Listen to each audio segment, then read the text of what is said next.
The Russians were advancing in eastern Anatolia, and the British were marching into Mesopotamia. Though the Gallipoli campaign had failed, the Turks still fought tenaciously, and victory seemed a long way away. None of this stopped the Allies from entering into a secret agreement on the post-war Middle East, one that would simply carve up the Ottoman Empire and distribute its territories among the victors, an agreement at odds with what the British were telling the Arabs. Welcome to the history of the 20th century.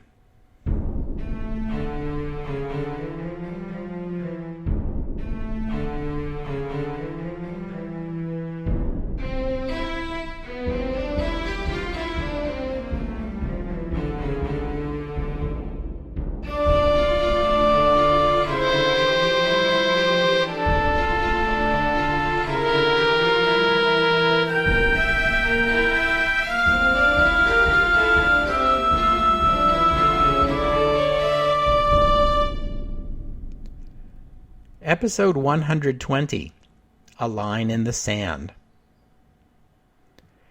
In the next 4 episodes, I'm going to lay out the history of the Great War in 1916.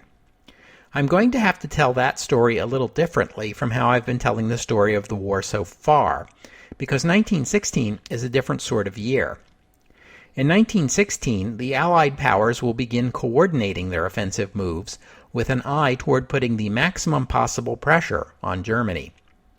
That means the moves and counter-moves made by the Allies and the Central Powers are all interrelated.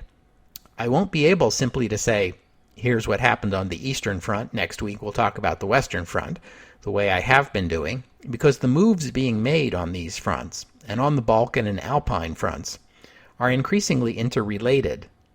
Actions will be taken on one front in response to developments on another as part of a larger plan. That's something new, and so it will require a different sort of narrative. Before I launch into that story, though, I need to get caught up on the doings in a few other fronts. We're finished talking about 1915 on the Western and Eastern fronts, so let's check in on some of the other fronts. I'm thinking specifically of Mesopotamia, Eastern Anatolia, and the Alps, and we'll begin with Mesopotamia. I first mentioned this front back in episode 99, and its significance to the Great War can be summed up in one word: petroleum. As we have seen, the early 20th century saw the introduction of oil-powered naval vessels, which were faster and more efficient than coal-powered ships. This was a matter of concern to the British. Great Britain has bountiful reserves of coal, but no oil. As long as the Royal Navy ran on coal, it could be confident of its fuel supplies, but an oil-powered navy will have to look to foreign lands to supply itself. During the Great War, the only major powers that were self-sufficient in oil production were Russia and the United States. U.S. oil companies also invested heavily in Mexican oil production. In fact, between their U.S. and Mexican operations, the big U.S. oil companies now control 70% of world oil production. The Royal Navy got most of its oil from those U.S. companies, or from Royal Dutch Shell, which was a joint British-Dutch company that produced oil in the Dutch East Indies. But the British government did not regard it as in their self-interest to be too dependent on U.S. or Mexican or Dutch oil, which led to the British securing for themselves a concession to produce oil from fields in Iran, or Persia, as most English-speaking people called it back then, which led to the creation of the Anglo-Persian Oil Company in 1908. That is the forerunner of the company later called British Petroleum, or in our time just BP. In 1913, the Anglo-Persian Oil Company opened a refinery on the island of Abadan at the head of the Persian Gulf. This refinery was, at the time, the largest oil refinery in the world, and it produced petroleum products for export via ship through the Persian Gulf. But Abadan and these British-controlled Iranian oil fields are very close to Ottoman Mesopotamia, and that was a British strategic concern even before the Ottoman Empire entered the war.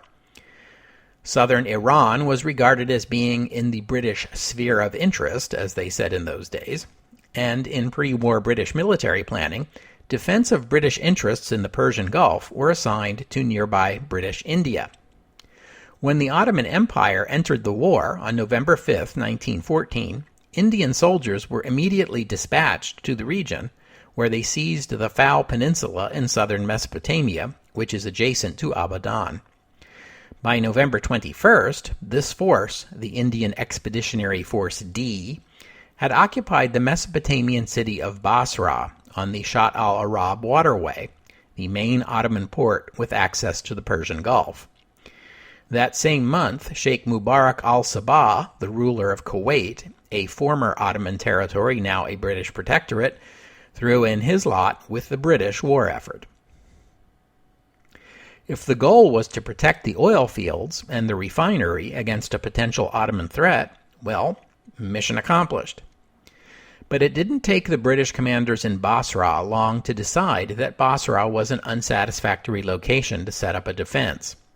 It is hot and humid and sits in the middle of salt marshes with few satisfactory roads and no railroads. Trenches are out of the question. You hit water after less than a meter of digging. And the local Arabs who live in the marshes have a reputation for hostility toward outsiders, which the British soon discovered once they found themselves frequent targets of attacks by Arab irregulars. In December, a British Indian force tried advancing upriver to the town of Kurna, which lies at the confluence of the Tigris and the Euphrates. The Indian troops were able to surprise and encircle the Ottoman garrison there, and the town fell with few casualties. In April 1915, the British were able easily to brush off an Ottoman counterattack.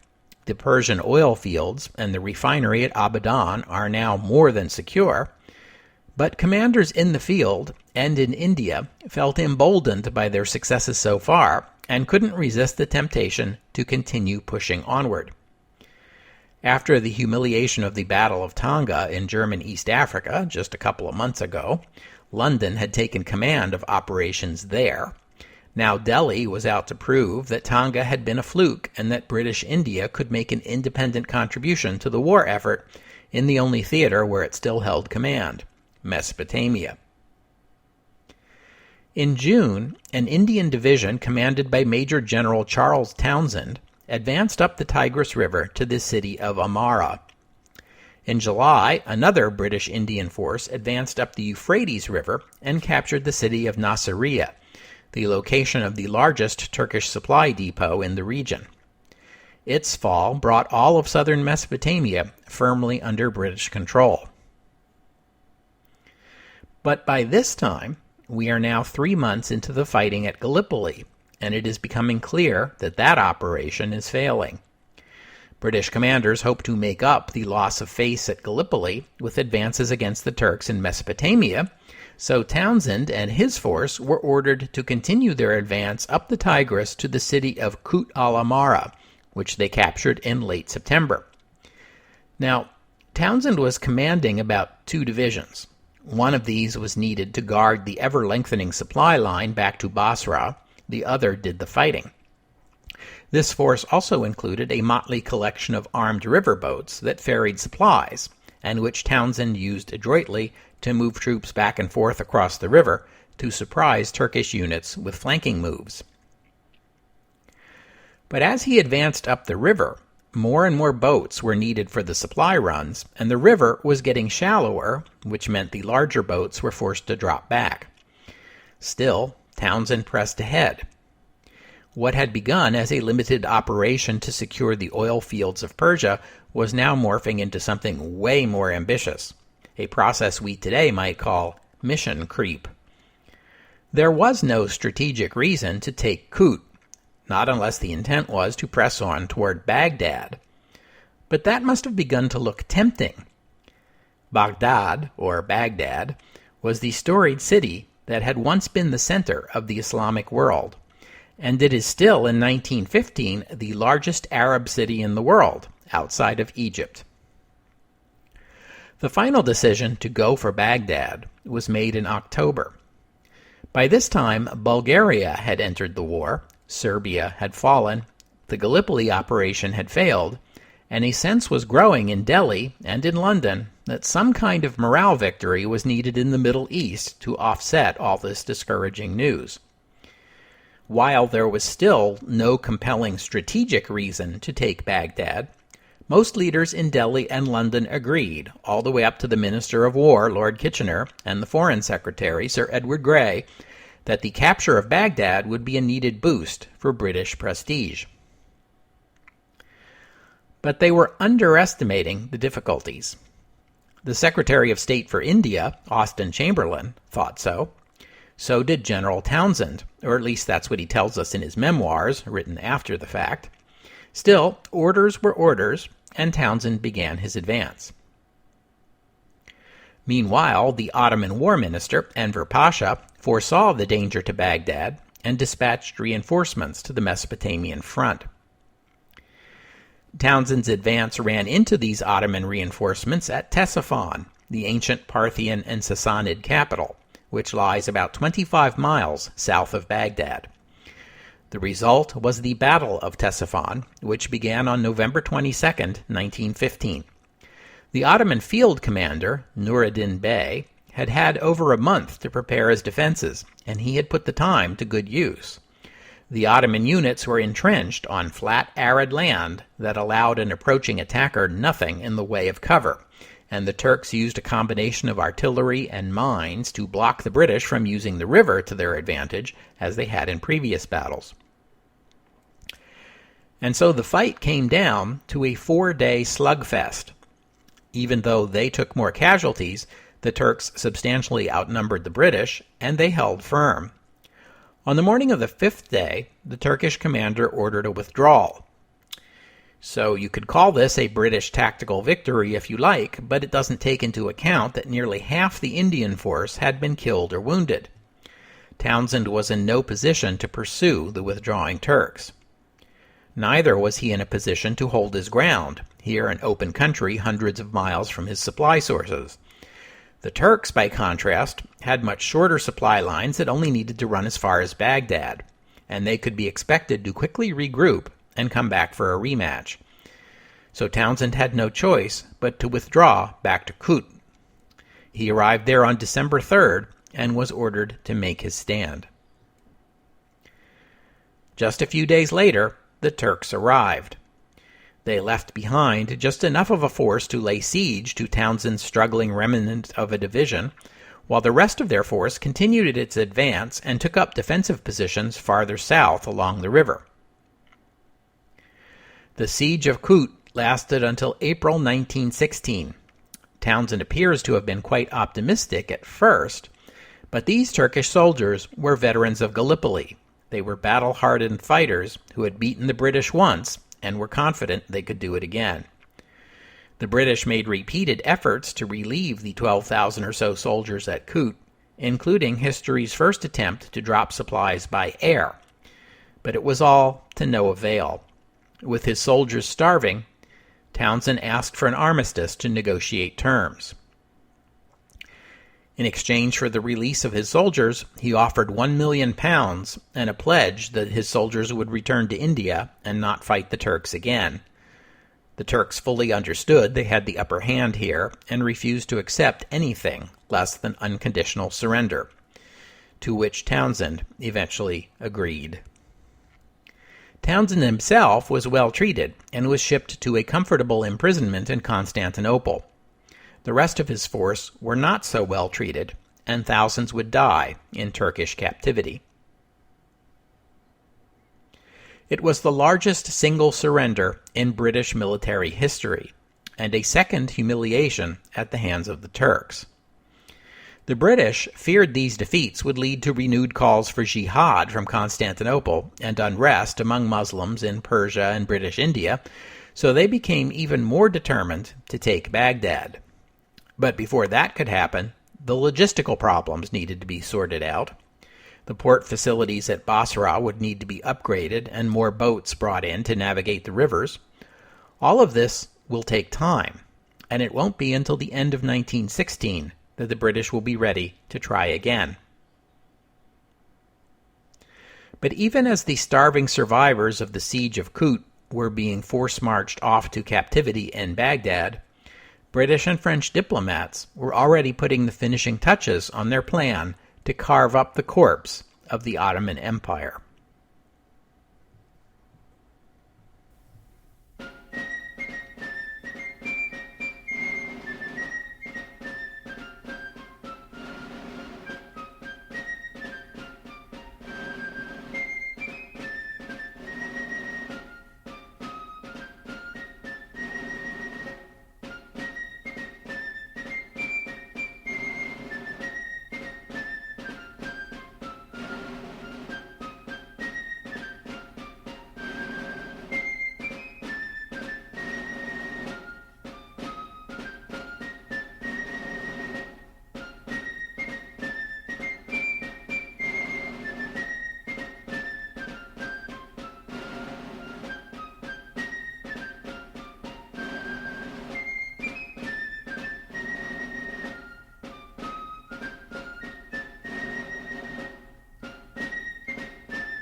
In early 1915, as the British prepared their Gallipoli campaign, Entente diplomats were hard at work behind the scenes.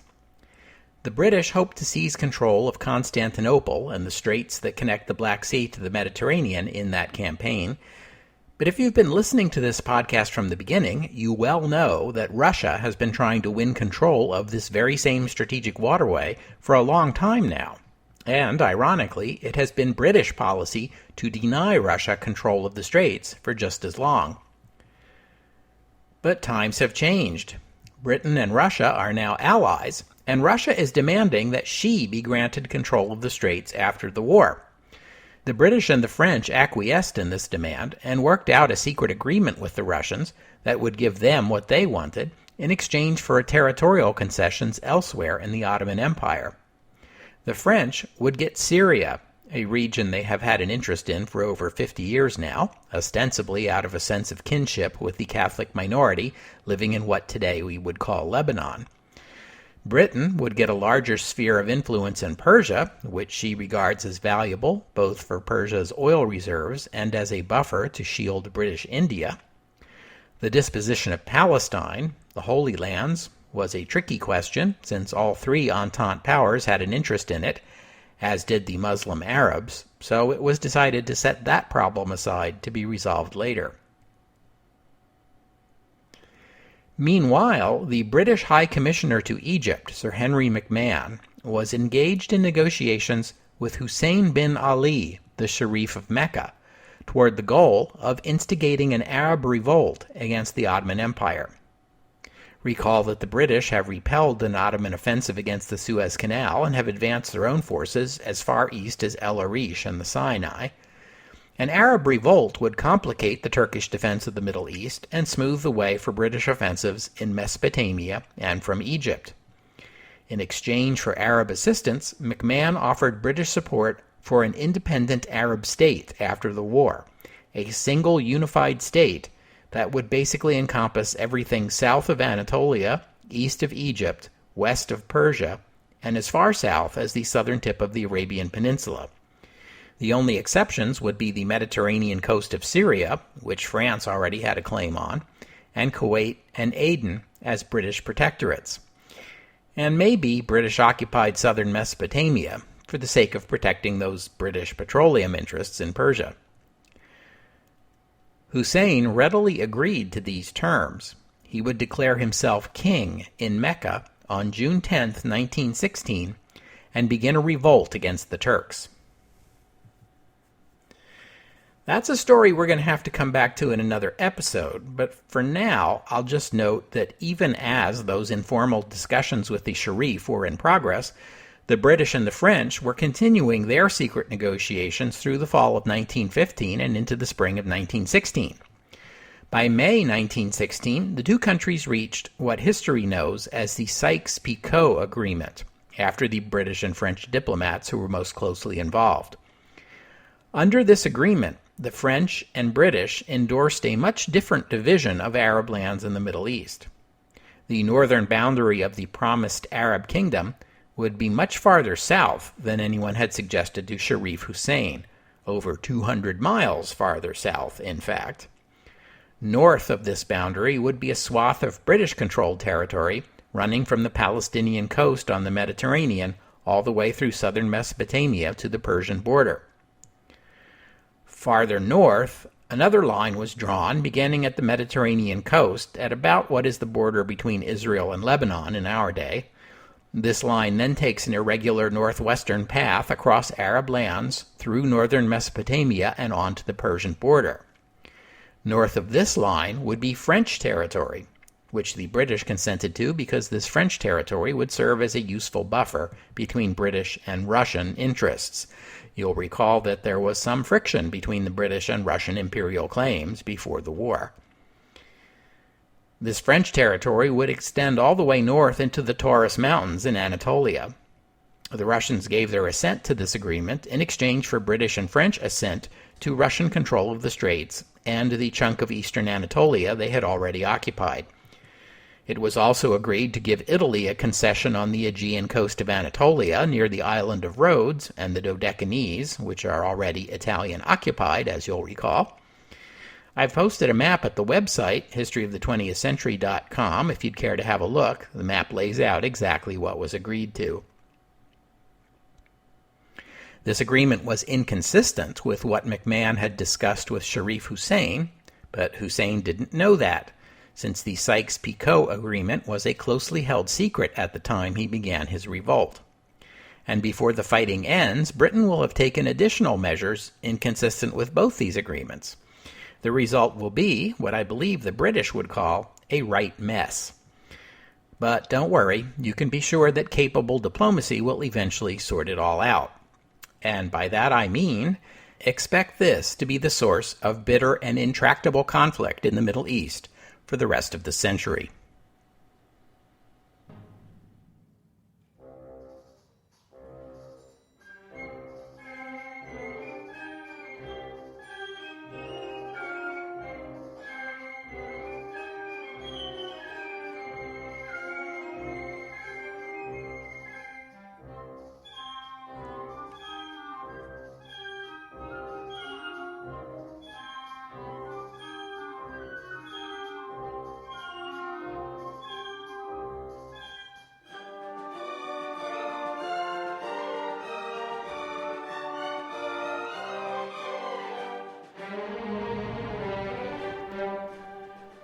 Let's wind the clock back to the beginning of the year now, and allow me to remind you that in the fall of 1915, the Russian Emperor Nikolai took personal command of the military. He is currently spending most of his time with Stavka, the Russian military headquarters, which is currently located in the city of Mogilev, which in our day lies in eastern Belarus. The emperor has left the Empress Alexandra to look after things in Petrograd during his absence. The previous commander-in-chief of the military, Archduke Nikolai, the emperor's cousin, has been reassigned to command of the Caucasus Front. The Archduke and his chief of staff, Nikolai Nikolaevich Yudenich, yeah, I know it's getting hard to keep track of all of these Nikolais, but bear with me.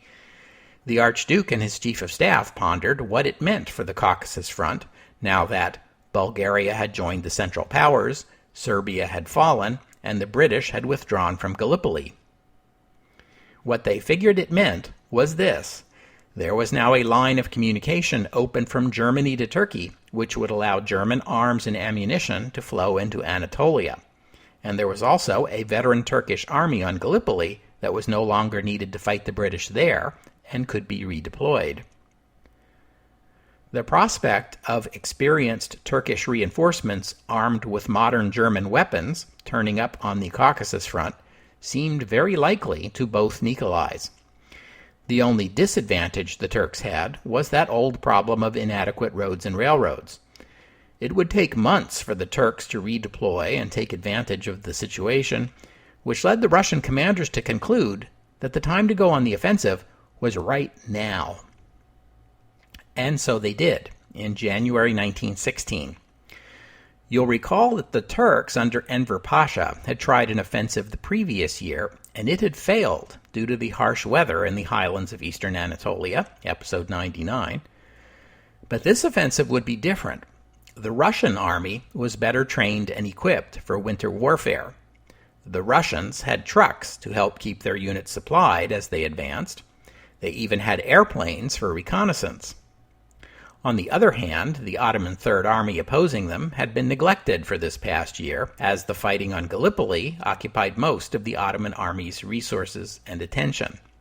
The Third Army was under strength, under-supported, and it crumbled in the face of the Russian offensive.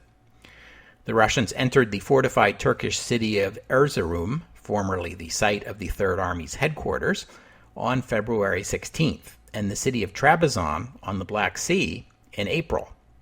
Turkish counterattacks over the rest of the year did not avail, and by the end of 1916, the Russians were deep enough into Turkish territory to threaten central Anatolia and northern Mesopotamia.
I haven't had much to say about the fighting on the Italian front since Italy entered the war almost a year ago now, except to note that the opening of a new front along the border between Italy and Austria turned out not to be the game changer the Allies were hoping for.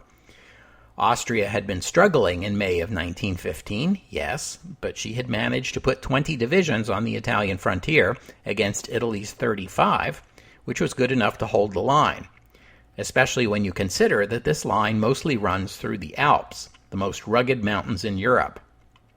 For over 2,000 years, the Alps have served as something like a huge natural fortification, able to keep Italians safely in and non-Italians safely out of Italy. Not always successfully, to be sure. In the first days of combat on this front, the Italians were unable to make more than token gains in the mountains, and it quickly became obvious that the path of victory did not run through the Alps. What else to do then? Well, the obvious alternative is for the Italians to press eastward from the far northeastern corner of their country into what in our day is the nation of Slovenia. This route would take the Italian army to the city of Trieste, the fourth largest city in the Austro-Hungarian Empire, not to mention Austria's most important port, and the largest Italian-speaking city outside the borders of the Kingdom of Italy. To take Trieste would be a blow to the Austrians and a great victory for Italy, as it would bring more of Italia irredenta, unredeemed Italy, into the Italian nation. The most ambitious and zealous of Italian nationalists saw Trieste as just the first step. The eastern coast of the Adriatic rightfully belongs to Italy. Why not take it all? And once the Italian army has advanced far enough east, it can make a left turn around the eastern edge of the Alps and march on Vienna itself. That proved to be a little more ambition than the Italian army was capable of fulfilling. Advancing eastward into Slovenia would mean attacking through a relatively narrow bottleneck where the border with Austria runs between the Alps to the north and the Adriatic Sea to the south. Just a few miles east of the border and parallel to it, in Austrian territory, runs a river south from the Alps to the sea. It is called the Socha River in Slovene or the Isonzo River in Italian. About 10 miles from the sea, the Isonzo Valley widens into a plain that slopes upward to the east and onto the karst plateau. Here is the traditional passage between Italy and the Balkans, and here is the ideal location for an Italian offensive into Austria. The difficulty is, it's so ideal that no Austrian commander could miss it, and so here is where the Austrians set up their strongest defenses. The Italians attacked here in June 1915, just weeks after entering the war, in what history calls the First Battle of the Isonzo. It sank into the swamp. A few weeks later, the Italians tried again in what history calls the Second Battle of the Isonzo. That sank into the swamp. 2 months later came the Third Battle of the Isonzo. That burned down, fell over, then sank into the swamp. But the fourth one, the Fourth Battle of the Isonzo failed just as badly as the first three. I probably shouldn't be kidding around about this, because by the end of 1915, the cumulative casualty count was about 200,000 Italian soldiers and about 130,000 Austrian soldiers, and nothing to show for it, except that the Italians had advanced about a mile into Austrian territory. They held the high ground overlooking the Isonzo River and the town of Gorizia, but that was all they had to show for their efforts. I've mentioned before that sometimes more than one Great War battle was fought in the same place, and we have to resort to numbers to tell them apart. We've already seen the First and Second Battles of Ypres, for example. But this site holds the record, because depending on how you want to count them, there will be about a dozen battles of the Isonzo River before the war ends. And as you can infer from the fact that they all have the same name, no progress is going to be made. Why did these Italian offensives fail repeatedly, even though Italy had numerical superiority? Well, there are a few reasons. The Italian army was ill-equipped. You've heard this story before with Great War armies. There weren't enough weapons to go around, and soldiers can't fight very well without them. This army was particularly short on artillery, which is the offensive weapon in Great War combat. The Italian army hadn't yet rebuilt its stockpiles from the war with the Ottomans over Libya, and Italian industry couldn't manufacture artillery shells and other ammunition fast enough to keep up with the demand. And then there was the Italian commander-in-chief, the 65-year-old Luigi Cadorna, who has been called one of the most callous and incompetent commanders of the Great War, which is saying something. Cadorna was a strict disciplinarian who sacked dozens of his own generals over the course of the war and oversaw the courts-martial of thousands of Italian soldiers and the executions of about 750, which was more than any other army. But in terms of his military thinking, Cadorna was a staunch advocate of, you guessed it, frontal assaults against entrenched enemies armed with modern weapons. And so, the war on the Italian front will grind along inconclusively for a while yet.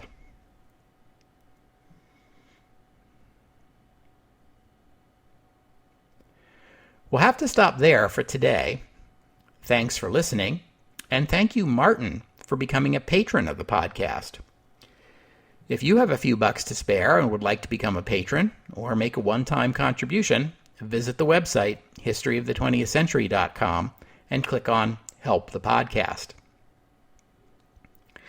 I'll be taking next week off to catch my breath, but the podcast will return the week after and begin the 4-week series on the Great War in 1916 that I have been promising you. I said before it would be a 5-episode series, but here is a rare instance of me overestimating how long a topic is going to take. I think now that we can get this one done in 4. So I hope you'll join me in 2 weeks' time on the history of the 20th century as we begin the year 1916 by considering the overall situation and examining the war plans of the Allies and the Central Powers. The Central Powers will get a leg up on the Allies by beginning the 1916 campaign season unexpectedly early at a place called Verdun. England's best sword knocked from her hand in 2 weeks' time on the history of the 20th century. Oh, and one more thing. I mentioned how the British general Charles Townshend was sent off to a comfortable imprisonment in Constantinople following his capture at the Siege of Kut. He became friends with Enver Pasha, attended court functions at the Sultan's palace, and spent the rest of his time living in a nice house on an island in the Sea of Marmara. He spoke well of the Turks and his treatment, and even wrote repeatedly to his wife Alice, trying to persuade her to come join him. She refused and warned him that his praising the Turks wasn't doing his reputation in Britain any good. He didn't take the hint and continued to praise Enver Pasha and the Turks publicly, even going so far as to criticize the British military for its treatment of Ottoman prisoners. After the war, he returned to Britain expecting a warm welcome and was surprised and hurt that he got nothing of the kind. What he got was the cold shoulder from the army, and he resigned his commission in 1920 after they had made it clear that his military career was finished. What was left of his reputation was ruined when the stories of how badly the Turks had treated his soldiers became public. He died in 1924 at the age of 63.